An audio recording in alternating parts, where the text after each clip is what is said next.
का हो कहाँ बिजली गिरी? तारा दादा के कॉलेज पर। हाक ए मैडम, हमार दादा तो हमके कब के छोड़ के चल गईले। अब तो तोहरे दादा के करे जा पर गिरी।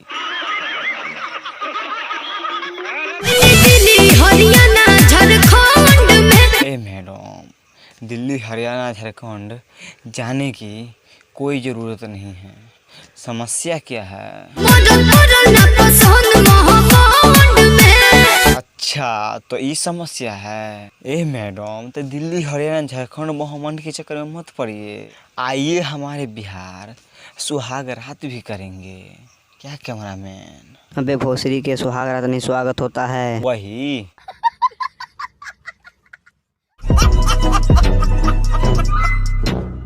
टॉप टॉप मर्द भी खोज देंगे।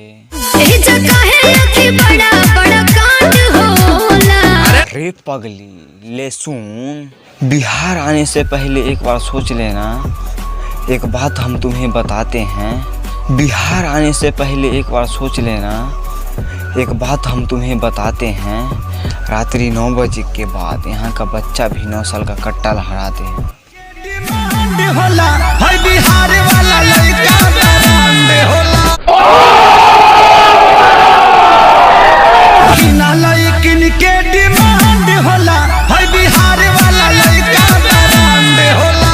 का खेसारी जी, सब लड़किन के यह डिमांड बा जे बिहारे वाला लड़का ब्रांड होला।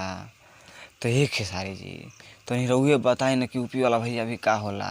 यूपी वाला भैया ब्रांड होला। नहीं, झूठ बोल रहा है। बानी सबसे झकास हम अपना क्लास में। मैडम, तू अपना क्लास में झकास लगबू ना। सब आई स्कूल ड्रेस पहन कर, आ तू आईबू है जीन्स और ललन टॉप टी शर्ट पहन कर। सचुन्ना लगबू। लइका करेला समार बैठे खाती पास में। कैमरामैन, मैडम कौन सा स्कूल में पढ़ी ले रे जे बैठेला मार होला? आड़ी बाड़ी में। कहाँ होला? आड़ी बाड़ी में।